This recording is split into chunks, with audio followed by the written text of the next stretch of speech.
अब हम तो यहीं हैं 5 दिवाली तक, दीदी तो जाने वाली है। कहाँ तक आई मुखमाटी की कहानी? 71। कहानी क्या है?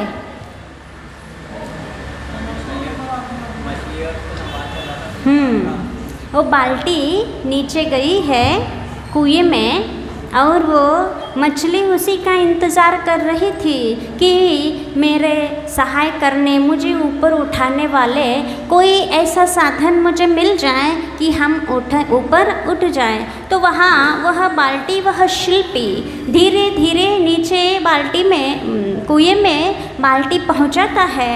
और देखो 70 में चलो अपन नीचे वाले में। किंतु हलन चलन क्रिया मुक्त हो अन्वेष अपलक निहारती है उतरती बाल्टी को। रसना देना रसगोलुपा सारी मछलियाँ वे भोजन, इससे कुछ तो मिलेगा इस आशा से। जैसे ही वो बाल्टी कुएं में जा रही है तो वहाँ जो कुएं में जितनी मछलियाँ हैं सब किस लालसा से देख रहे हैं, किस आशा से देख रहे हैं कि हमें कुछ खाने को इसमें आ रहा है, कुछ इसमें खाने को मुझे मिल जाएगा। इस आशा से पूरी मछलियाँ उस आती हुई बाल्टी की ओर निहार रहे हैं। और आगे देखिए, पर यह क्या वंचना, खाली बाल्टी देखकर उसे नूतन जाल बंधन समय सब मछलियाँ भागती भीति से। मात्र संकल्पिता वह मछली वही खड़ी है, साथ एक ही सखी है उसकी और उस सखी को कुछ कहती है वह, चल रे चल इसकी शरण में ले हम, धम्म दया विशुद्ध यही एकमात्र है अशरणों की शरण, महा आयतन है यही हमारा जतन है, वरना निश्चित ही आज या कल काल के गाल में कवलित होंगे हम। क्या वहाँ जैसे ही बाल्टी नीचे आती है तो वो बाल्टी कैसी थी? खाली थी। उस जिस आशा से सब मछलियाँ उस बाल्टी को देख रहे थे वह आशा उनके उसमें कुछ भी नहीं दिखा। हमें कुछ भी खाने में यहाँ है ही नहीं, ये तो वंचना है, यह छल है। तो इस समझ करके सारी मछलियाँ भाग गई, लेकिन वहाँ मात्र एक मछली वहाँ रुकती है, वो भागती नहीं है, क्योंकि उसको ऊपर उठने की इच्छा थी, कुछ ऊपर उठ के पाने की इच्छा थी। वो यही सोच रही थी कि ऐसे कुछ साधन आ जाए कि हम ऊपर उठ जाएं। तो इसीलिए वो मछली कहीं भागी नहीं, डरी नहीं। तो वो उसकी मछली की एक सहेली थी, उस सहेली से क्या कहती है, चलो हम इसके शरण में चलते हैं और ऊपर चलते हैं। क्योंकि वो बहुत पहले से उसकी भावना आप लोगों ने सुन लिया कि कैसी भावना थी उसके, कि इस जल में रह करके इस जड़ का प्यार कब तक पाते रहेंगे, ये तो नश्वर प्यार है। ऐसे ही इस संसार रूपी समुद्र के जल में यह भी कैसा है, सब माया है, सब स्वार्थ है। एक इस प्रकार की सोच जिसके अंदर आ जाती है, इस प्रकार की विचारधाराएं जिसके अंदर आ जाती हैं कि ये सब संसार कैसा है, छल है, कपट है, स्वार्थ है, माया जाल है और यहाँ कोई भी शाश्वत चीज़ नहीं है, सब नश्वर चीज़ है। इस प्रकार के जिसके अंदर आती है यह भव्य की निशानी है। समझना वह भव्यात्मा है। जैसे मछली के अंदर यह भावना आई थी तो वह मछली ऊपर उठने के लिए जैसे उस बाल्टी के पास जाती है और अपने सहेली से कहती है कि चलो अपन इसके शरण में चलते हैं। क्योंकि जब भव्य आत्मा कुछ कल्याण के लिए सोचता है और उसको कुछ साधन में मिल जाता है तो वो सोचता है कि हमारे साथ और कोई भी कल्याण करने के लिए यदि चले तो अच्छी बात है और किसी को मेरे जैसे समझ में आए तो अच्छी बात है। ऐसे ही जब आचार्य ज्ञान सागर महाराज जी के पास आ रहे थे तब उनके 2 दोस्त भी थे। एक जिनगौंडा नाम के दोस्त थे, वो भी ब्रह्मचारी जी थे, देशभूषण महाराज जी के संग में थे। और उन्होंने आचार्य जी ने उनसे कहा, आचार्य यानी ब्रह्मचारी विद्याधर ने उनसे कहा था अपन चलो, कहाँ? ज्ञान सागर महाराज जी के पास। हो सकता कुछ निमित्त के कारण वो नहीं जा पाए, लेकिन आचार्य ज्ञान सागर महाराज जी के पास जाने के बाद भी उनके लिए और मारुति के लिए ब्रह्मचारी विद्याधर ने कई पत्र भेजते थे, और वहाँ के सब साधना, आचार्य ज्ञान सागर जी की साधना, उनका ज्ञान, प्रकांडता, ये सब जानकारी उस पत्र में देते थे, और वह उनको यहाँ आने के लिए प्रेरित करते थे, क्योंकि उन्होंने वहाँ जाकर के जो अनुभव किया उनको ये लगता था कि ये लोग भी आ जाए और मेरे जैसे ये भी प्यास को बुझा ले। ऐसे ही, क्योंकि जो स्वयं ये मार्ग जिसको मिल जाता है, ये सही मार्ग जिसको समझ में आ जाता है, उसको ऐसा लगता है कोई मेरे साथ भी ऐसे लग जाए तो उनका भी हित हो जाएगा। ऐसे ही इस मछली ने दूसरी मछली से कहा, क्या कहा? तुम चलो, अपन चलते हैं इस बाल्टी के शरण में ऊपर उठने के लिए। तब वह धम्मो दया विशुद्धो, यही एकमात्र है अशरणों की शरण, महा आयतन है यही हमारा जतन है, वरना निश्चित ही आज या कल काल के गाल में कवलित होंगे हम, क्योंकि ये जीवन कितना है, बहुत कम जीवन है, कुछ दिनों का, कुछ वर्षों का जीवन है। हम आखिर काल में कौलिक तो होना ही है, इसीलिए जितना जीवन बचा है हम इस धम्मोदया विशुद्ध के शरण में चलो तो हमारा उद्धार कुछ हो सकता है। क्या पता नहीं तुझको, छोटी को बड़ी मछली साबुत निगलती है यहाँ, और सहधर्मी सजाति में ही वैर मनस्क भाव परस्पर देखे जाते हैं। श्वान को देख कर ही नाखूनों से धरती को खोदता हुआ गुर्राता है बुरी तरह। वो मछली क्या कह रही है, इस सहेली को समझा रही है, देखो अपन यहाँ पानी में रहते हैं, लेकिन कभी कभी ऐसा होता है अपन छोटी छोटी मछलियाँ हैं और बड़ी मछलियाँ छोटी मछलियों को निगल जाती है, और यहाँ सजाति से ही वैर विरोध भी पाया जाता है। सजाति को देख करके गुर्राते, जैसे कुत्ता को देख करके गुर्राता है, ऐसे इस संसार की स्थिति है। इसका मतलब क्या, इस संसार में भी ये देखने में आता है, छोटे व्यक्ति को बड़ा व्यक्ति दबा देता है, दरिद्र को धनवान दबा देता है, अज्ञानी को ज्ञानी नीचे दृष्टि से देखता है। ये सब संसार की स्थितियाँ हैं, ये संसार में ऐसा ही होता है, और सब स्वार्थी है। अपन भले ही यहाँ संसार जल में रह रहे हैं, लेकिन जल में सजाती होते हुए भी सजाती में भी विरोध वही मनस्कता पाई जाती है। इसीलिए यहाँ कोई सार नहीं है, कोई सुख नहीं है। कौन समझा रहा है ऐसा? वो मछली जिसको ये संसार की असारता समझ में आ गई, वो दूसरे अपने सहेली मछली को समझा रही है। अब इस पर उसकी सभी सखी बोलती है। अब देखो उसकी सहेली मछली क्या बोलती है, कथनचित बात सच है तुम्हारी, परंतु हमारे भक्षण से अपनी ही जाति यदि पुष्ट संतुष्ट होती है तो वह इष्ट ही है, क्योंकि अंत समय में अपनी ही जाति काम आती है। शेष सब दर्शक रहते हैं दार्शनिक बनकर, और विजाति का क्या विश्वास, आज श्वास श्वास पर विश्वास का श्वास घुटता सा देखा जा रहा है प्रत्यक्ष। और सुनो, बाहरी लिखावट सी भीतरी लिखावट माल मिल जाए फिर कहना ही क्या, यहाँ तो मुँह में राम बगल में बगुला चलती है। देखो वो भी समझाती है, क्या समझाती है, देखो सजाती तो विरोध है हम मान गए, लेकिन इतना तो है कि हमारे कारण सजाति की पेट भर रहा है, उसमें क्या बुराई है, इतना तो हम सहायक बन रहे हैं, उसमें निमित्त बन रहे हैं उनके पेट भरने में। लेकिन विजाति का क्या भरोसा, या सजाति का ही भरोसा नहीं है तो हम विजाति के ऊपर कैसे विश्वास करें। सही बात है उसका भी कहना।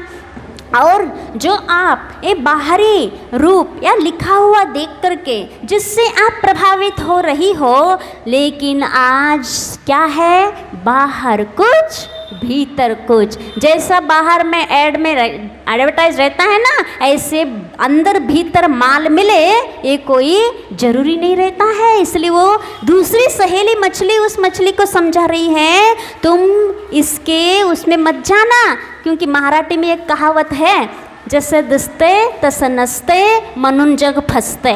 समझ गए इसका अर्थ? नहीं समझे? जैसा दिसते माने जैसा दिखता है, तस नसते वैसा दिखता नहीं है, मनुन जग फंसते, इसीलिए जग वंचित होता है, मतलब छलता है। जैसे दिखता है बाहरी रंग रोगन, वैसे यहाँ दुनिया में भीतर नहीं रहता है। इसलिए वो सहेली कह रही है, ये बाल्टी के ऊपर जो धम्मो दया विसिद्धो धम्मम शरणम गच्छामि, ये सब लिखावट बस हो सकता है। अंदर वो हमें शरण मिल जाए, वहाँ दया का दान, अभय दान मिल जाए, ये कोई ज़रूरी नहीं है। ये स्वार्थ है संसार, संसार में ऐसा ही होता है। इसीलिए हमारी बात मान जाओ, उस बाल्टी के ऊपर विश्वास मत करो। ऐसा होता है क्या ना, जो सच्चे मार्ग में पकड़ता है, सच्चे मार्ग में जाना चाहता है, तो उसको पीछे खींचे वाले भी अनेक लोग मिलते हैं। कोई बहुत कम ऐसे रहते हैं जो उस मार्ग में आगे बढ़ने के लिए हमें प्रोत्साहित करे, है ना। आप लोग भी मान लो, आपके घर के लोग कोई इस मार्ग में बढ़ना चाहे तो आप क्या करोगे? बताओ, कहोगे हाँ अच्छी बात है, अच्छा मार्ग है, चले जाओ। कौन कहता है बताना? अपने बच्चों को, अपने बच्चे, हाँ, यदि बहन भाई कोई भी है, यदि मार्ग में बढ़ने के लिए यदि आपके सामने विचार रख दिए तो क्या कहोगे आप लोग? बोलो, दुनिया भर के उदाहरण बताओगे, देखो आजकल ऐसा होता है, वैसा होता है, अच्छी चर्या नहीं है, आजकल कोई चौका नहीं लगाता है, साधु की स्थिति ऐसी हो रही है, आज सच्चा धर्म पलता नहीं है, आज मोक्ष नहीं है, इतनी तपस्या क्यों करना, दुनिया भर के सारे समझा दोगे जैसे ये सहेली मछली समझा रही है। होता है कि नहीं होता ऐसा? लेकिन जिसके अंदर दृढ़ता रहती है, लगन है, वो इन बातों के उसमें नहीं आता है, नहीं फंसता है, वो पीछे मुड़ के नहीं देखता है। जिसके अंदर दृढ़ता है, और जिसके अंदर दृढ़ता नहीं रहती है वो तो उसके बातों में आ जाता है, घबरा जाता है, पीछे मुड़ जाता है। लेकिन दृढ़ता हो तो ये मछली उनकी बातों में नहीं आई, तो यही कह रही है, वो मछली समझा रही है, जैसे बाहर वैसे भीतर नहीं हो सकता है। दया का कथन निरा है और दया का वतन निरा, एक में जीवन है, एक में जीवन का अभिनय। अब तो अस्त्रों शस्त्रों और वस्त्रों कृपाणों पर भी दया धर्म का मूल है लिखा मिलता है, किंतु कृपान कृपालु नहीं है। वे स्वयं कहते हैं हम है कृपान, हम में कृपाना। वो और मछली समझा रही है, अभी उसकी व्याख्यान पूरा नहीं हुआ है, लंबी चौड़ी व्याख्यान है, इतने छोड़ में इतने छोड़ेगी वो कह रही है दया का कथन निरा है, माने दया के बारे में लंबे चौड़े व्याख्यान कोई भी कर सकता है, दया का दिखावा कोई भी कर सकता है, लेकिन दया का कथन बात अलग है, और दया का वतन माने दयामय जीवन जीना बात अलग है। कह को भी सकता है, कहना और जीना इसमें ज़मीन आसमान का अंतर है, इसलिए किसी की कहने में मत आना। कोई इतने अच्छे व्याख्या करता है और ऊपर लिखा हुआ है बाल्टी में, इसीलिए इसमें फंस मत जाना। वो सहेली उनको बता रही है, एक में जीवन है, जीवन दयामय में जीवन है, और मात्र कथन है जिसके जीवन में चर्या नहीं है उस अनुरूप, तो वह अभियान है, माने एक नाटक है। अब तो अस्त्रों शस्त्रों और वस्त्रों कृपाणों पर भी दया धर्म का मूल है, माने वस्त्र में तो लिखा रहता है दया धर्म है, शस्त्रों में भी यहाँ तक कह रहे हैं कोई शस्त्र है उस पे भी दया मूलो धम्मो ऐसा लिखा रहता है। ये तो बता रहे हैं कि दुनिया ऐसी है, मतलब जिस पे लिखा है वही मारने का काम करता है। शस्त्रों पे दया मूल धम्मो ऐसा लिखा है और वही मारेगा कि नहीं मारेगा, मतलब ये है कि जिस पे लिखा है वही हमारा घातक हो सकता है। इसीलिए यहाँ कह रहा है कृपान कृपालु नहीं है, वे स्वयं कहते हैं हम है कृपान, हम में कृपाना। कृपान माने तलवार, तलवार क्या कहता है? तलवार का नाम कृपाण।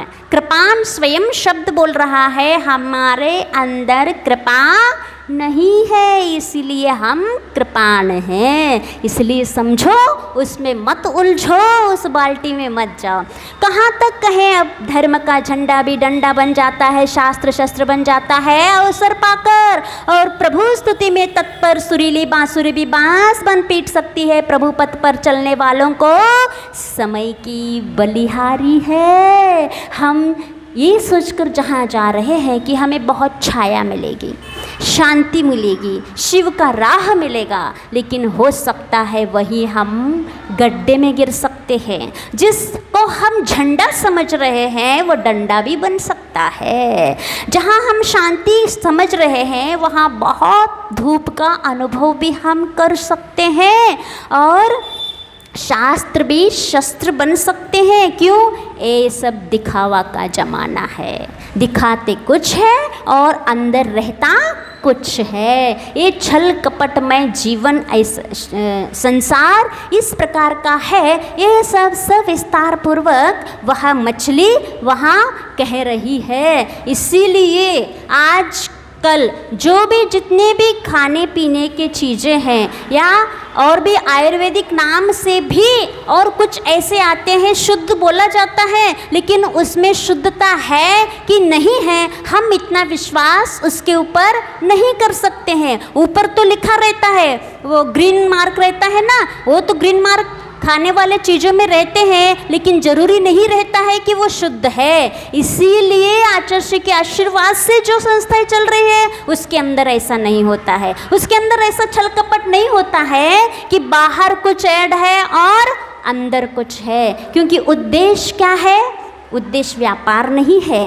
उद्देश्य क्या है? उद्देश्य उनका नाम ख्याति को प्राप्त कराना नहीं है। उनका उद्देश्य है कि सारी दुनिया अहिंसामय हो जाए, अहिंसा को समझे और अहिंसामय जीवन जी करके उस पथ पर चले। ये जीवों के ऊपर करुणा उनके अंदर है। इस करुणा के कारण ही उनके आशीर्वाद से जो भी चल रहा है वो इस प्रकार का दिखावा उनके अंदर नहीं है। समझ गए? तो ये दुनिया में छल कपट हो सकता है, लेकिन इन संस्थानों में कभी ऐसे दिखावा, जे दीदियां कहती है ना कि इस प्रकार की ये दवाइयां हैं, तो ये आपके लिए कई छलने के लिए या आपको आकर्षित करने के लिए ऐसी लंबी चौड़ी व्याख्या नहीं देती है। वो वास्तविक आप उस स्वरूप को समझो और समझ को आप उसको उपयोग में ले आओ। उसका अहिंसा पद्धति कैसी है, क्या है, ये समझाते हैं। इसका ये नहीं समझना कि ये पैसे के लिए या अपने खरीद प्रचार प्रसार के लिए कह रही हैं। आचार्य श्री भी आज इस जनरेशन को, इस दुनिया में ऐसे माहौल को लेकर इतने चिंतित हैं कि आगे भविष्य का क्या होगा।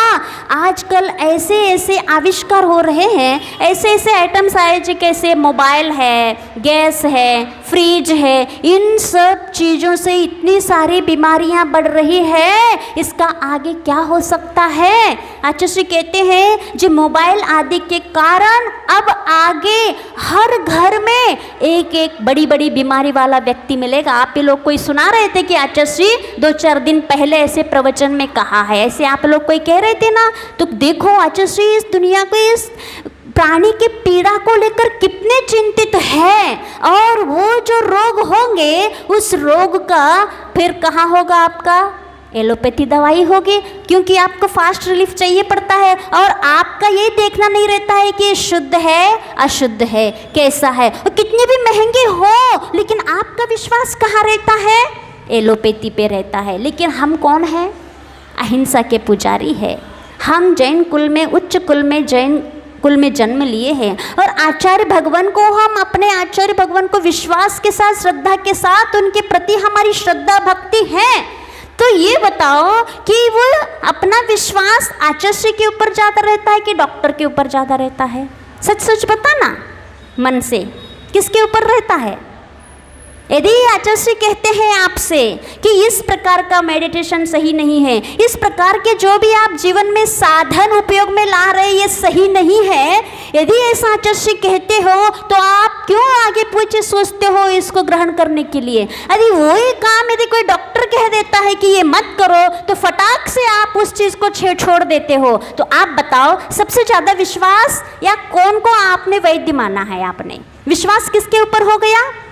जो दया करुणा के साथ सही राह दिखा रहे हैं, जो आपका वहाँ धर्म भी पल सकता है और आपका जीवन भी सही यापन हो सकता है। दोनों डोर जहाँ चल रही है आपका धर्म भी पल रहा है। ऐसे हमारे धर्म वैद्य आचार्य भगवान बैठे हुए हैं और इतना उपदेश अहिंसामय उपदेश दे रहे हैं और उनके ऊपर विश्वास हम नहीं करेंगे तो हमारा हित, हमारा लाभ और हमारा स्वास्थ्य और किसी के मानने में नहीं हो सकता है। आप लोग निश्चित रूप से ये समझना, हम जिस वैद्य के ऊपर जितना विश्वास रखते हैं कि वो कहेंगे आपको ये रोग है और आपको ये चीज़ नहीं लेना है, इससे दूर रहना है, आप उसको मानोगे कि नहीं मानोगे? ऐसे अपने आचार्य भगवान आपके लिए कह रहे हैं लेकिन आप उसको अनसुना कर देते हो। ऐसे नहीं करना है। और यही आचार्य श्री का आशीर्वाद यहाँ आया हुआ है। आज बस इतना ही रह देते हैं क्योंकि दीदी आई है, आप लोग दीदी का सुनना। अब आगे का मूक माटी का जो है आज थोड़ा जल्दी ख़त्म कर देते हैं और आगे का जो कहानी अपन कल देख लेते हैं। आचार्य भगवान गुरुदेव श्री विद्यासागर जी महाराज की जय।